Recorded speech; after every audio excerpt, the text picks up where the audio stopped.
Ora, viva mais uma vez o Perspectivas convosco. Hoje tenho aqui como convidado o professor Rainer Danart, investigador. Não é preciso fazer muitas apresentações porque já são vários programas que aqui temos como convidado. E hoje o tema é um tema muito singénero. É o fogo, a evolução do homem através do fogo, do homem e humanidade, entenda-se.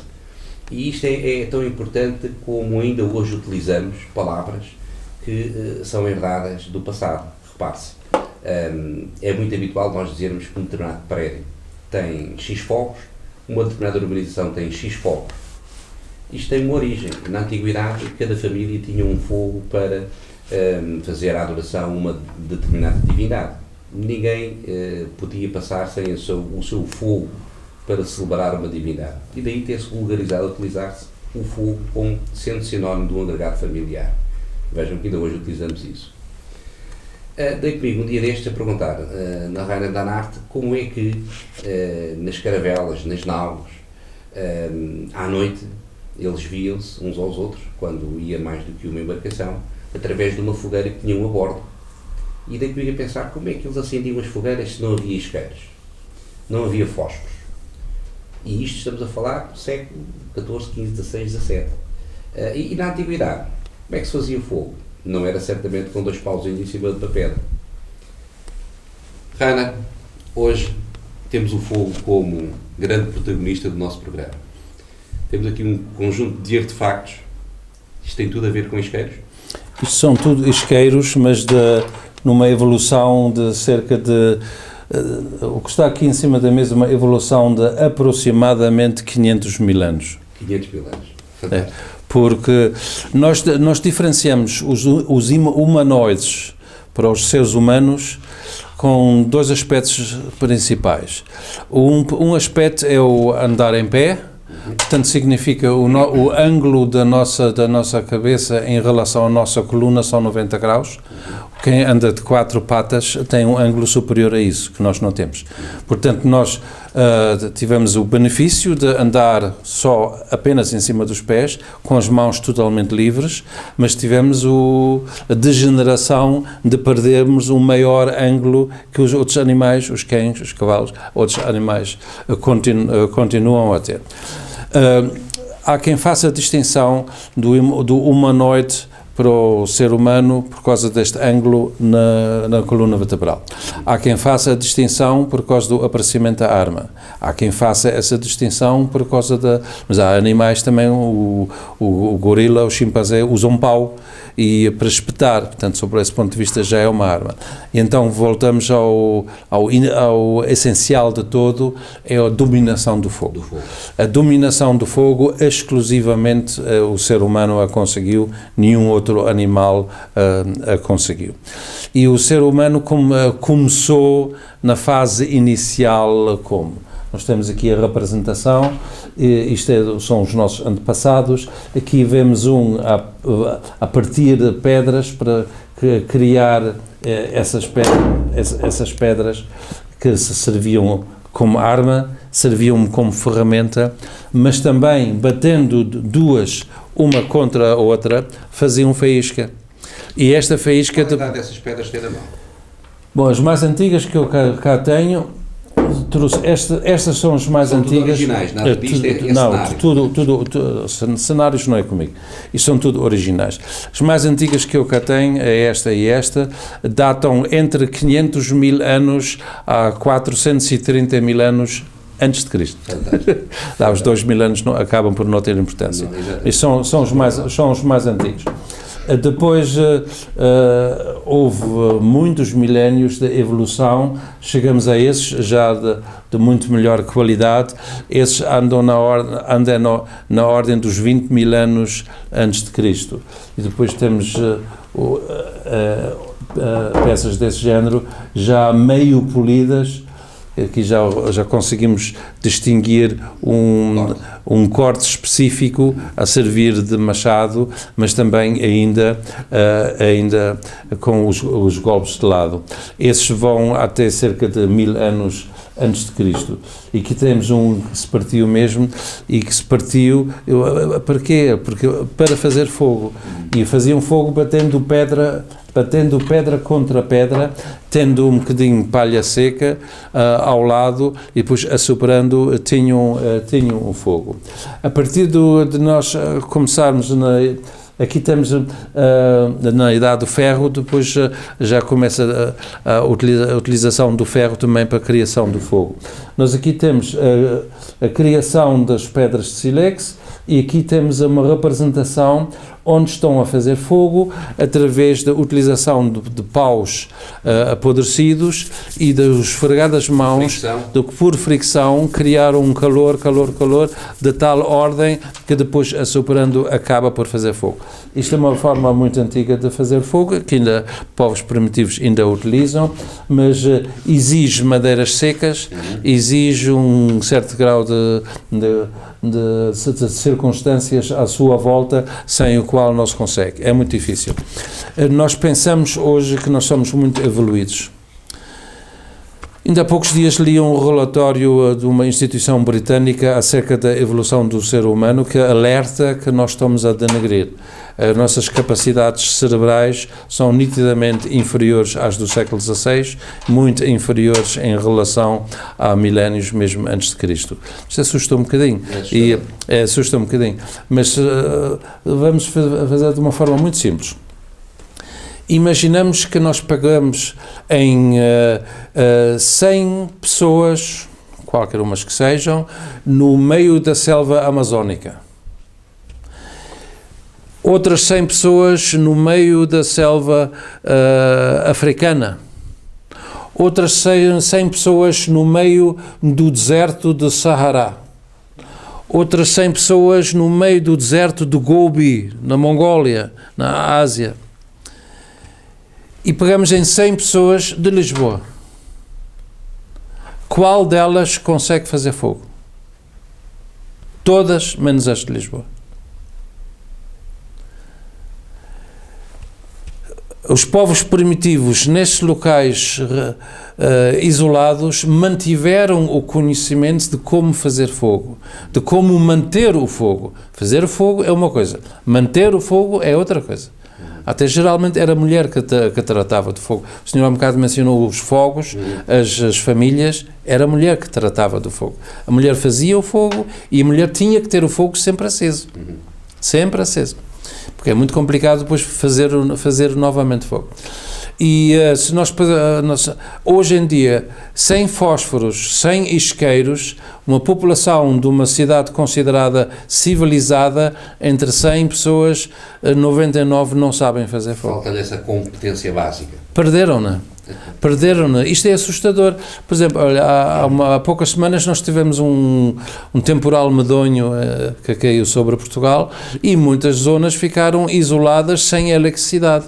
E o grave problema é quem não tinha velas, quem não tinha fósforos. E quando as velas e os fósforos acabarem, como é que resolvem? E depois acabam por morrer. Porque não guardaram o segredo de como fazer fogo. Não é? Aqui, fogo por fricção de madeiras murchas. Também havia outra forma de ter fogo. Por vezes, um raio caiu numa árvore e a árvore estava toda a arder. Então, apenas o ser humano teve a coragem de se aproximar desta árvore a arder, de apanhar um ramo que estava meio ardido no chão, não é? E depois com este ramo, servir-se desse ramo para incendiar outros fogos. Aqui nós vemos homens a usar ramos com fogos para caça.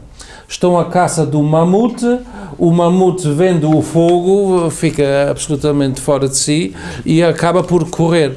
Por exemplo, nós, agora fala-se muito em comer carne de cavalo, não tem nada mal nenhum comer carne de cavalo. Nós caçávamos cavalos e comíamos os cavalos. Como é que nós caçávamos os cavalos? Um a um, à flecha? Nada disso. Nós com fogos, X homens com fogos, empurrávamos uma manada para um abismo. E a manada caía no abismo, e depois lá embaixo nós escolhíamos os que nós queríamos comer, e por vezes até matávamos cavalos a mais que não eram necessários, e por vezes encontrávamos depois os poltres aflitos, e esses poltres depois começávamos a criar como cavalos nossos, habituavam-se a nós, e assim a ligação homem-cavalo surgiu como sobras de caçadas. Mas aqui temos a utilização do fogo para a caça como arma. Depois, já em épocas muito mais perto de nós, surge o chamado fogo grego. O fogo grego, há muitas discussões acerca do fogo grego, mas os lusitanos conseguiram, utilizando o fogo grego, em serviço de Giserico, o rei dos vândalos, conseguiu, num espaço de um dia apenas, afundar toda a esquadra de Roma, que eram 1000 navios de guerra. E com quê? Com tubos lança-chamas. Portanto, nós utilizamos os tubos lança-chamas em pequenas embarcações, aqui é uma representação de uma batalha posterior, mas é com tubos lança-chamas.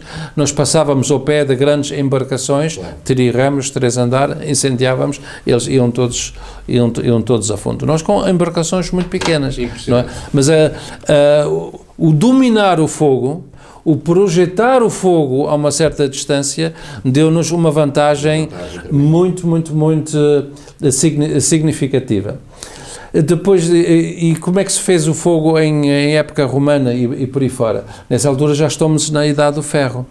E então o que se usava com muita facilidade era pura e simplesmente a ferradura. Não é? Como a ferradura é ferro, mas com uma certa percentagem de carvão. Quem olha com atenção um cavalo andar numa calçada, sobretudo à noite, faz faísca. A ferradura faz faísca no chão. É o carvão dentro da ferradura que arde com a pancada contra pedras da calçada que sejam boas para ser feito. Por exemplo, granito é bom, sílex é bom, são pedras que dão faísca. Até tanto batendo as pedras umas contra as outras, ou mais ainda batendo o ferro contra as pedras. E como uma ferradura é muito grande, nós então resolvemos inventar isqueiros. Os primeiros que nós fizemos mesmo miniaturas de ferraduras. E então o que é que usávamos? Em vez de usar uma pedra muito grande, nós já esculpíamos as pedras de tamanho mais pequeno, com sílex.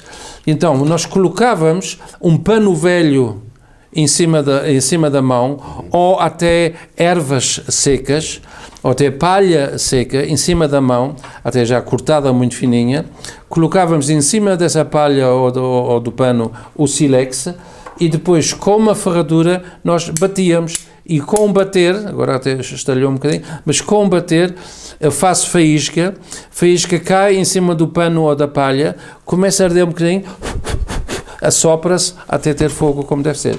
Isto foi durante mais de 2000 anos. Fantástico. Durante mais de 2000 anos fazemos isto. E quando nós vamos à procura, e em ferros velhos, ou em qualquer caixote, em qualquer casa particular onde estão objetos velhos, de repente nós damos-nos contas de objetos desse género, as pessoas não sabem o que é. Isto é um isqueiro. Metem-se 2 dedos por dentro, aqui está todo o gasto, sílex aqui, a bater, para fazer fogo. Assim fazia-se fogo. No mar, em qualquer sítio.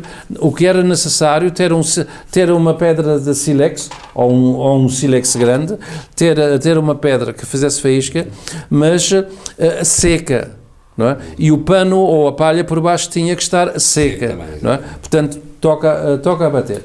Isso em toda a parte. Tem aqui uma quantidade enorme de ferrinhos. Isto é alta Idade Média, não é? Este aqui é muçulmano, mas do primeiro milénio, até com uma escultura. Este também é muçulmano com uma inscrição. Isto é mesmo para manter diversos dedos. Está muito gasto, porque foi utilizado durante gerações e gerações e gerações. É frequente nós encontrarmos objetos, por exemplo, com datas ou com inscrições que nos levam a crer que a peça é do século XIII, é do século XIV, e nós encontramos esta peça ainda em uso no século XIX. Quer dizer, são famílias e famílias, era o isqueiro da família e herdava-se o isqueiro e servia. Muito de desgaste. E aqui temos este é do século VIII ou século IX, a pega em bronze toda trabalhada e o ferro, infelizmente, gastou-se ao ponto de haver só restinhos, mas era para fazer a tal faísca. Os motivos mais frequentes, fatios mais frequentes são esses, são usados em Portugal, são usados em Espanha. Qual é o mais antigo que aí tem? Desses esculpidos desta forma, o mais antigo que eu tenho é este. Este é pré-romano. Este é celta. Este também é celta. Impressionante. E depois este já é da época romana até a época visigoda. Este aqui também é já alta idade média, portanto se é século VIII, IX, X aproximadamente. Este também é época romana até época visigoda. Este também. Este é romano tardio, tamanho bastante grande, muito gasto. E aquele grande? Este grandalhão, este é do século XVIII ou do século XIX. Por que razão fizeram tão grandes? Bom, às vezes até para exagerar um bocadinho, mas aqui até é interessante porque nós vemos que ele foi feito de uma lima. Aproveitaram uma lima para o fazer, mas o ferro da lima é muito bom para fazer isqueiro. Este é o maior que eu encontrei. Estes parecem facas. Este é o maior que eu encontrei. Eu diria que isto são facas, mas sei que são isqueiros. Não, estes são isqueiros. Aqui vamos a outra zona do mundo. Por exemplo, este aqui, este é do Nepal. Nós devemos pensar o seguinte: um monge tibetano ou um monge nepalês anda pelo Himalaia. Eu já lá estive diversas vezes. E as temperaturas são assustadoras. Quer dizer, 30 graus abaixo de zero é normalíssimo. Pode ir aos 40 graus, aos 45 graus abaixo de zero. E no meio disso, o homem, para sobreviver, tem que fazer fogo. Então levava esta bolsinha, e nesta bolsinha, aqui dentro, estão guardadas sílex. Aqui dentro estão guardados os sílex, até erva seca guardava aqui dentro, e a parte de baixo é a parte cortante. Portanto, aqui batia para fazer a faísca, para fazer o fogo. Temos este... Sempre com o mesmo sistema de ter uma palha ou um tecido seco. Palha ou tecido na mão e a faísca saltar lá para cima. O sílex era guardado aqui dentro e depois batia. Quer dizer, este é do Nepal. Tenho aqui outros este é do Tibete. Lindíssimo. Até é interessante, até tem um motivo da swastika em cima, que é um motivo de boa sorte, utilizado nesta zona do mundo, mas é um exemplar muito bonito. Este é chinês. Enorme. Este é chinês, também, quer dizer, a malinha para ter as pedras lá dentro e a parte de baixo para bater. Mas aqui já é um elemento decorativo da própria vestimenta do homem, porque ele não havia necessidade de ser tão grande como isto, mas este é do século XVII, aquele é do século XIX, este é do Tibete também, este é do Butão, que é outra zona do Himalaia, este é do Nepal também, mas são tudo isqueiros. Este também é do Tibete. Sabe que se uma pessoa sabe o que está a procurar, de repente encontra isso, mas em geral em mãos de pessoas que não sabem o que é. Quer dizer, uma pessoa que tem esse objeto na mão, eu não sei o que é isso, coisa esquisita, não sei o que é isto. Isto é uma peça linda. Isto é uma peça, um isqueiro muçulmano com 6 a 7 séculos, não é? Mas com uma elegância enorme, muito gasto aqui também sempre para fazer fogo. Nós temos depois objetos mais requintados nossos. O homem do campo português, o que é que ele usava? Tinha a sua faca e as costas da faca serviam para fazer o tal golpe contra o sílex. Nós conseguimos ver na costa da faca, está muito gasto só para fazer fogo. Isto é no século XVIII, este é no século XIX, mas também nós vemos as costas da faca são muito gastos exatamente por essa razão. São gastos para fazer fogo. E vamos agora ver um bocadinho. Quando começa o fogo, nós então começamos já com a arma de fogo, que faz parte da dominação do fogo. Na Europa, nós na Ásia, utilizamos um tubo para fazer fogo de artifício. Na Europa, usamos um tubo para expelir um projétil. Primeiro para expelir flechas, depois para expelir ou pedras, ou chumbo, ou bolas de chumbo, ou bolas de ferro. Aqui, o cano em si é tão pesado que tem que ter um suporte, e o homem utilizava um arame aquecido ao rubro para botar fogo. Não é? Isto é um canhão de mão. Este é indo-português, século XVI, é uma peça completa, disparava assim, é de carregar pela boca, e aqui temos o ouvido. Então nós tínhamos de ter uma mecha já acesa para colocar aqui para botar o fogo. Não é? Daí nasce a arma de fogo por toda a parte. Uma das mais antigas com sistema de ignição. Na dominação do fogo é muito importante a certeza da ignição e a ignição rápida. E então, um dos mais antigos que nós temos, isto ainda é do final do Gótico, isto é uma arma utilizada pelos monges peregrinos. Também eram assaltados. Então, isto estava preso no cinto, é um cano carregado pela boca, e nós temos aqui um cão. E o cão, este não utilizava um sílex, mas utilizava uma pirite aqui dentro. Nós conseguimos ver a pirite aqui dentro. E, curiosamente, ajustando assim, a pirite encosta nisso. Isto é como se fosse o fecho de roda, que nasce disso, só que não há roda. Em vez de uma roda redonda que faz a fricção nisso, sabem, o nosso isqueiro atual tem uma pedra, tem uma rodinha que trabalha contra uma pirite. E aqui este é fim do século XV, nós puxamos por aqui e esta zona aqui faz fricção contra a pirite. E esta fricção contra a pirite provoca a faísca. Esta faísca faz incendiar o bocadinho de pólvora que está aqui na caçoleta, que por sua vez comunica com o ouvido, e essa então causa a explosão no cano e a bala sai pela parte de frente. Portanto, isto é uma pistola de monge, de autodefesa, de monge peregrino. Existem 3 exemplares conhecidos. O mais conhecido é do Museu de Dresden, que ainda tem uma bela decoração gótica no cano. Este é ligeiramente mais simples. Nós depois vamos para o feixe de Pedreneira em Portugal. Novamente vou só mostrar aqui a continuação da evolução.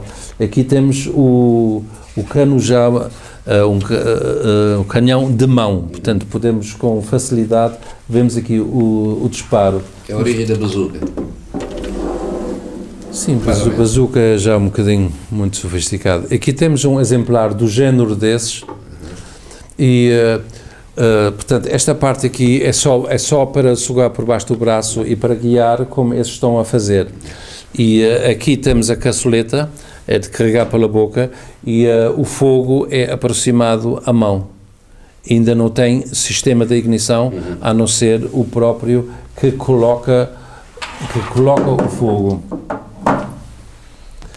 Aqui nesta cena de batalha,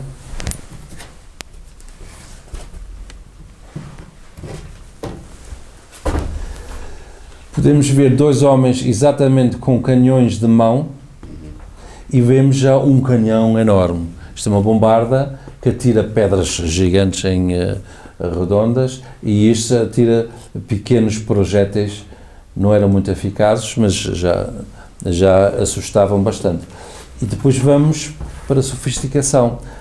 Aqui já inventamos um sistema de ignição. Em vez de nós colocarmos o fogo à mão,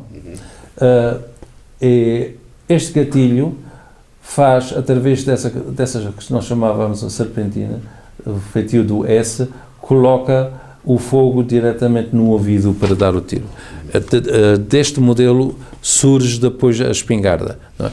E a espingarda depois nos serviu já para enviar projéteis diretamente, como num caso raro que temos aqui.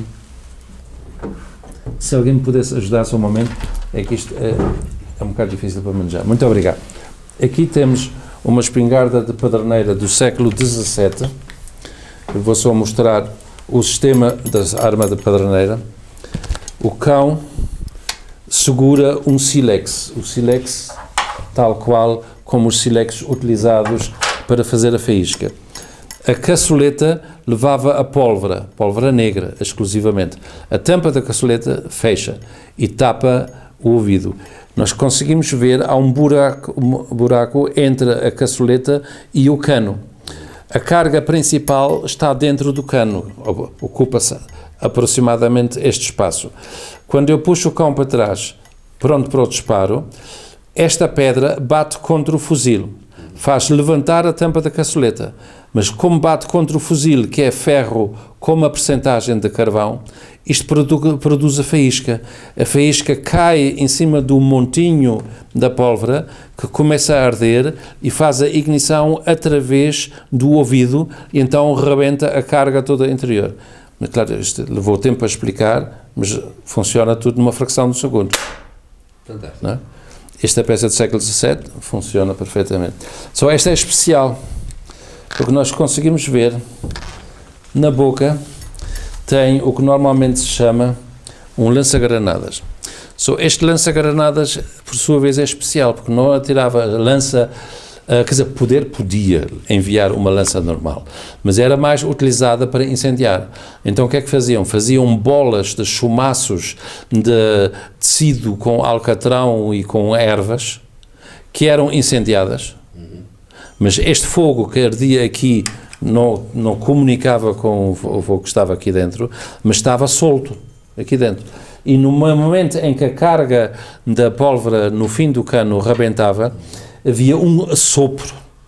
E este sopro era suficiente para atirar isto a cerca de 100 metros de distância e incendiar tendas inimigas, ou se alguém conseguia atirar com isto perto dos barris de pólvora da artilharia inimiga, então a festa era grande. Não é? Portanto, isso é dominar o fogo e colocar o fogo no campo do inimigo, mesmo à distância. Não é? Fantástico. Muito obrigado. Não se importava de me emprestar esta peça aqui. E tanto mostrei uma espingarda de Pedreneira, agora mostro o que parece uma besta, não é uma besta, isto é uma arbaleta, e esta arbaleta tem aqui um saquinho, e neste saquinho colocava-se esferas de barro, ou até de metal, mas aquecidas, muito aquecidas. Isto depois daqui puxava-se para trás, para aqui, e depois isto atirava com um sistema de gatilho, com uma besta normal, e com isto enviávamos um projétil muito aquecido por cima de casas de palha ou de zonas, sobretudo de palha, perto das cavalariças, ou assim que o inimigo tinha. E nós com isso incendiávamos à distância. Quer dizer, as bombas de napalm atuais, em versão simples, alguns séculos atrás, até do século XVII, não é? Nascem com o envio do fogo ao adversário. A grandes distâncias. Muito obrigado. E este envio à distância tem muito que se liga. Nós também incendiávamos de perto. Por exemplo, isto parece uma pistola, mas não tem cano. Nunca teve. Isto servia para quê? Nós sofremos uma invasão franco-espanhola em 1762 em Portugal, e isto era um isqueiro do exército francês. Para chegar por exemplo, num palheiro, e depois dava um tiro com isto, quer dizer, tiro que não é tiro, quer dizer, dava a explosão da pólvora que incendiava o palheiro.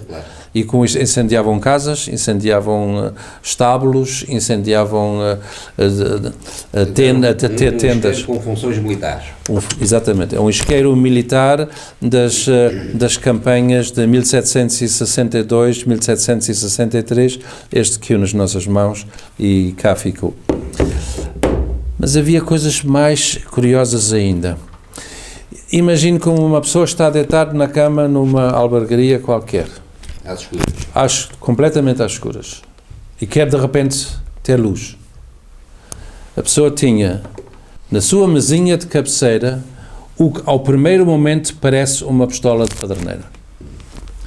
Simplesmente ela está carregada, com pólvora na caçoleta, tampa da caçoleta fecha, arma-se o cão. Só o que é que acontece? Estão a ver o cano totalmente fechado. No momento em que eu dou supostamente o tiro, novamente o sílex bate contra a tampa da caçoleta, provoca a faísca cai na caçoleta, provoca o fogo que entra por dentro do cano. Só este cano não tem uma bala. Vejam agora o que é que acontece. Isto numa fração de segundo. Fez a faísca, o cano abriu e do cano levantou-se, aqui estava uma vela. Estava uma vela escondida dentro do cano, vou fechá-lo outra vez, e vou mostrar como é que se abre. Portanto, quer dizer, isto abre automaticamente, o fogo chega aqui dentro, pega fogo na vela e o cano abre automaticamente e a vela levanta-se. Portanto, basta chegar na mesinha de cabeceira à pistola, dar o tiro e a pessoa já tem uma vela acesa na mão. E isto na primeira metade do século XVIII. Não é? Fantástico. Há 300 anos. E as pessoas não estavam tão primitivas como isso. O povo não tinha acesso a estas tecnologias, era mais a classe abastada. Bom, quer dizer, quem se podia dar ao luxo de ter uma peça dessas, comprava, não é? E esta é o mesmo sistema também. O cano levanta e aqui está a vela que se levanta. Esta tem a mola fraca, mas é o mesmo sistema. Enquanto esta é de um país, esta é de outro.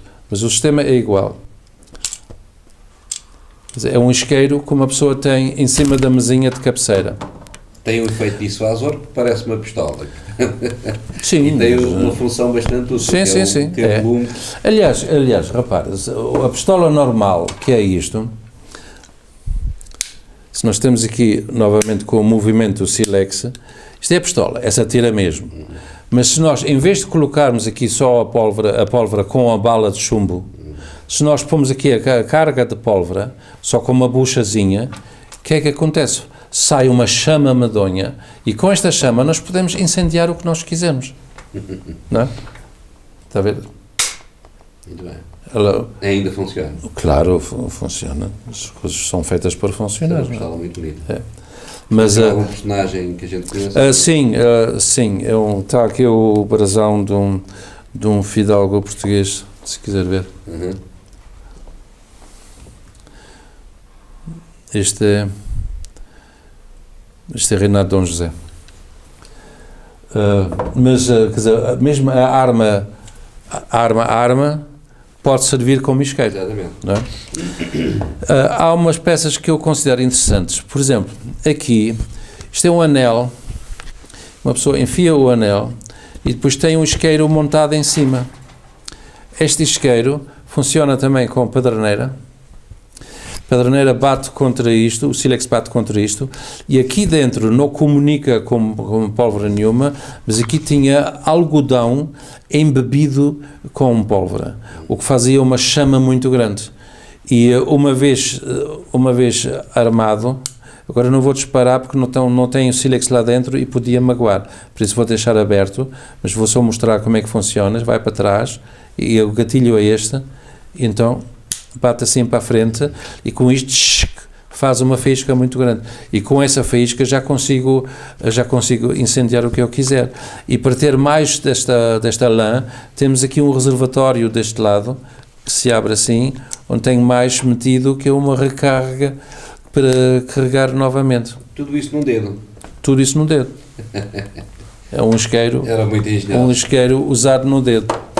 Este aqui Este aqui é novamente, é isqueiro na mesma, mas é isqueiro um bocado mais preciso, porque tanto faz a faísca, que serve para incendiar, ele ainda funciona, vê?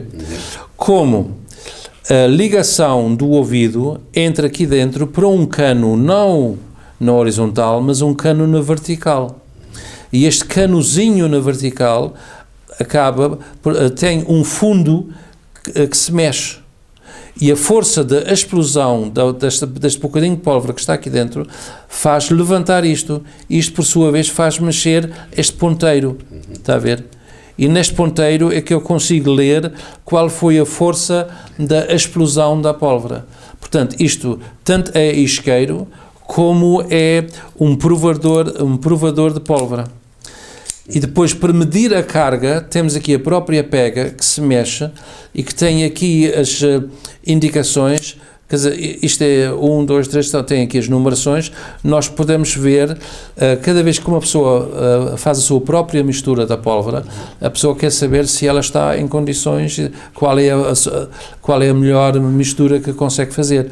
E então, com um aparelho desses, é um isqueiro para todos os efeitos, mas que é isqueiro provador de pólvora porque pode provar a força da explosão. Vê a força da explosão aqui e vê aqui a dimensão da carga, porque puxando isto, aqui o fundo está ao de cima, portanto não cabe nada. Conforme eu vou puxando isso, a escala vai aumentando e a parte vazia do tubo vai aumentando, o que significa, quanto mais em cima, maior é a carga da pólvora que eu ponho, porque é uma carga que eu utilizo para uma pistola, é outra carga que eu utilizo para uma espingarda, não é?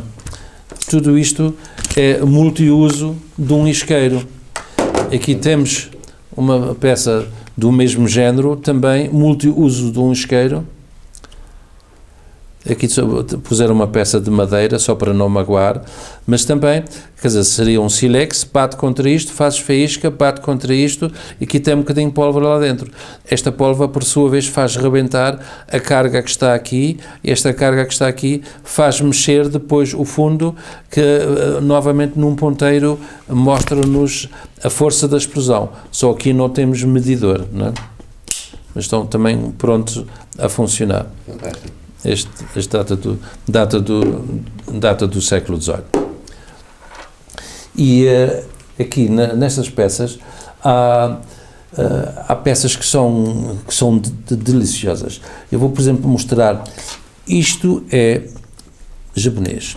Isto é um netsuke, é uma espécie de um botão que as pessoas tinham penduradas no kimono.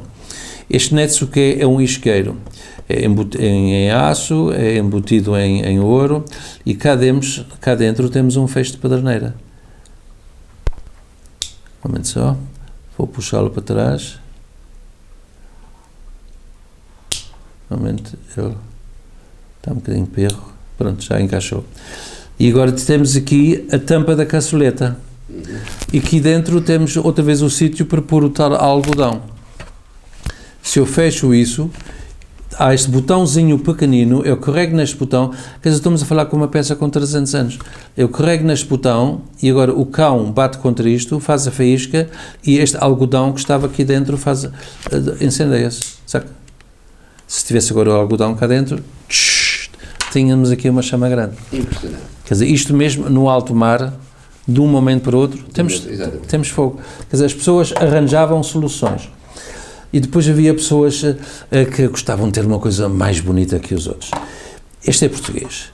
Este é português, é do reinado de Dom João V, eu tenho um grande apreço, não sei quem é o senhor, FSA, ou não, JSA, são as iniciais dele. O trabalho é bonito. É uma caixinha muito gasta, de lado, só do embate, quer dizer, isto fez faísca durante gerações e gerações, e não só de um lado, como do outro lado também. A peça é do reinado de Dom João V, mas eu estou por crer, devem ter servido dessa peça até meados do século XIX, quando surge o fósforo. Porque deu um jeito. E depois puxava-se essa tampinha, aqui dentro guardavam uma ou duas pedras de sílex. Portanto, cá está, uma pessoa não precisava de ser... Tão simples e tão útil. Sim, uma pessoa não precisava de ser... Tem uma mola aqui. Uma pessoa não precisava de ser muito abastada para ter uma peça com uma certa beleza estética para criar fogo. Este é português, este é alemão. No fim do cinturão, por que não? Quer dizer, o cinto começa por aqui, em cabedal, dá a volta ao corpo, e então tem aqui tudo gravado a ouro, um caçador com um cão e peças de caça, aqui os veados a correrem e o caçador com a espingarda na mão. Mas esta peça aqui, que roda, toda gasta, esta peça servia de isqueiro. Portanto, é um terminal do cinto que servia para isqueiro. Este é alemão, outro é português. Este é outro português que eu gosto imenso, também é do século XVIII, é uma caixinha que uma pessoa tem no bolso. Qualquer uma das faces, as 4 faces, serviam para fazer isqueiro, para bater. E para ter, aqui tem uma lebra embutida em latão, século XVIII, e depois para ter acesso à parte interior da caixa, carrega-se neste botãozinho, uma mola levanta e aqui guardava-se então uma ou 2 paderneiras para ter sempre cargas prontas para poder fazer fogo em qualquer parte do mundo. Este é dos mais lindos que eu tenho, este é português, este é desde o reinado de Dom Pedro II até o reinado de Dom João V. É uma peça esculpida num bloco de ferro, muito gasto com uso, mas com uma gravação linda, e depois ainda por mais é côncavo, que dá muito jeito para pagar, para bater. Ergonómica, já havia preocupações? Sim, havia. E fora disso, mostra-me lá um isqueiro atual que tem esta beleza estética, não tem? Um isqueiro atual que para já começa a ser plástico, que é uma desgraça, não é? Sabe, do nosso século, da nossa época, a única coisa que vai ficar daqui a X séculos, os sacos de plásticos. De resto não sobra nada. Os prédios que se constroem não duram 50 anos, os prédios que se construíam há 500 anos, muitos deles ainda estão em pé. Não é? Os livros que se imprimem hoje, daqui a 100 anos já não existem, porque este papel tem tanta acidez que não aguenta. Os livros do século, incunábulos do século XV, continuam a existir, porque o papel que faziam era papel que prestava. Mesmo um isqueiro que se fazia há 350 anos, daqui a 350 anos está funcional. Isso. Mostra-me um isqueiro do século XXI que daqui a 350 anos seja funcional. Não existe. Não é? Esses são refinados, este é inglês, é do século XIX, as bordas é para fazer a tal faísca, e este até é de uma época de transição. Quando surgem os primeiros fósforos são muito perigosos, porque eles podem se raspar numa parede, incendiavam-se, podem se raspar no casaco, na bota, incendiavam-se em qualquer parte. O fósforo atual é um pouco perigoso, porque o fósforo atual está na caixa. Não está no fósforo. Verdadeiramente, então, é aquela lixa que está na caixa? Aquela lixa na caixa é que contém o fósforo. E o fósforo de 1850 tinha o fósforo na cabeça. E por isso então criaram isqueiros de sílex, que também já serviam para o fósforo. Isto é uma raspadeira para os primeiros fósforos. Isto é inglês. Isto também é inglês, mas já, ainda é exclusivamente para o sílex, uma caixinha de prata, até tem um sílex lá dentro, né, pronto a funcionar. Este aqui é engraçado, porque esta ideia romana que nós tivemos de fazer ferraduras em tamanho minúsculo, não é? Como aqui, só para fazer fogo, eles ainda continuaram a fazer. Temos uma ferradura, só no meio da ferradura, e tudo cuja borda servia para fazer o fogo, mas, quer dizer, aqui estão 2000 anos de distância entre, 2000 não digo, mas 1800 anos de distância entre este e este. E aqui dentro tinha uma caixa, esta tem umas moedinhas, está bem? Mas o normal nessa altura era ter sílex lá dentro. Este aqui também é outro, caixa de prata, mas com a superfície de ferro à volta para fazer o fogo. Lá está, com uma pedra de sílex lá dentro. E aqui temos outra, esta também ainda é com a superfície de ferro à volta para fazer a faísca, também com a pedra sílex à volta. Mas muitas pessoas que passam por objetos desses não os entendem. Estes aqui já são mais complicados, porque é ao mesmo tempo uma ferramenta de multiuso. Esta parte aqui é para desenroscar a chaminé de uma espingarda de percussão, de carregar pela boca. Esta zona aqui é a zona de fazer a faísca. E quando nós tínhamos isto aqui, esta peça aqui, esta é invulgar, esta peça, a palha é redonda e oca. Nós metíamos isto dentro da palha e a palha abria-se e ficava logo em 3 tirinhas fininhas. E essas tirinhas fininhas eram muito mais fáceis para apagar o fogo nas tirinhas fininhas que nós conseguíamos da própria palha que estava no campo. E depois, nessa altura, tínhamos o sílex aqui e batíamos e fazíamos o fogo. E quando depois a palha estava a arder, vejam este truquezinho, pegávamos nisto, que é uma pinçazinha, e pegávamos na palha que estava a arder e com isso acendíamos o cachimbo. É um canivete suíço da época. Olha para isto. Exibiu bem aqui para a câmara. Lindíssimo. Aqui com uns efeitos. Aqui até tem umas inscrições. Fantástico. É. E este é bonzinho. Agora vamos ver peças mais antigas, mas muito interessantes. Isto é uma ferramenta de um espingardeiro, a chave parafuso deste lado.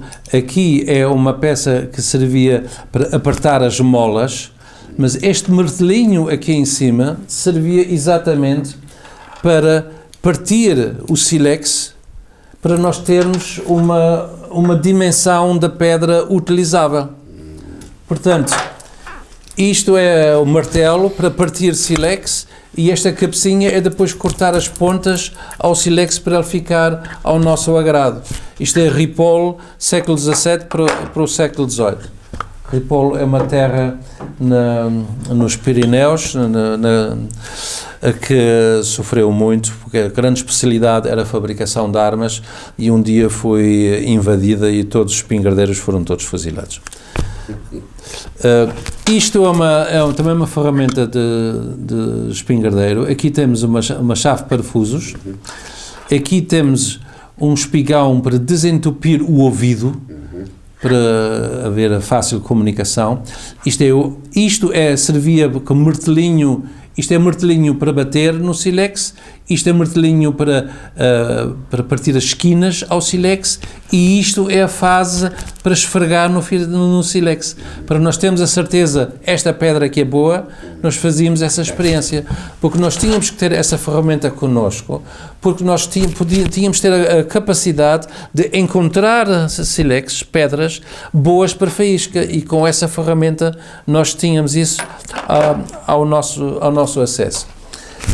Este aqui é um isqueiro no género deste aqui, que é um anel. Este é a mesma coisa, mas com isqueiro de mesa, está em cima da mesa. E nós aqui, novamente, temos aqui a lã, aqui a tampa da caçoleta, aqui temos o sílex, e quando nós disparamos aqui, bomba, ainda faz a faísca, e aqui temos então a chama. Novamente temos aqui um depósito aqui ao lado para guardar de reserva para podermos sempre disparar. Isto também se podia ter na mesinha de cabeceira, não é? Isto fazia uma chama muito grande e, embora sendo mais barato do que isto, mas isto fazia uma chama muito grande e que desaparecia no instante. Isto incendiava uma vela e a vela continuava acesa. Não é? E este aqui é a mesma situação deste, só mais sofisticado. Ao mesmo tempo de termos uma faísca, temos arrebentamento da pólvora, que depois, através deste braço que se levanta e desta escala, nos mostra qual foi a força da explosão da pólvora. Portanto, é isqueiro e medidor da força da explosão da pólvora ao mesmo tempo. Entre estas peças todas, a que para mim mais me encanta, há mesmo peças simples, que são tão bem feitinhas que, olha, mesmo esta, muito rude que seja, mas é um isqueiro. Há peças simples, mas que têm muito simples, mas têm beleza estética.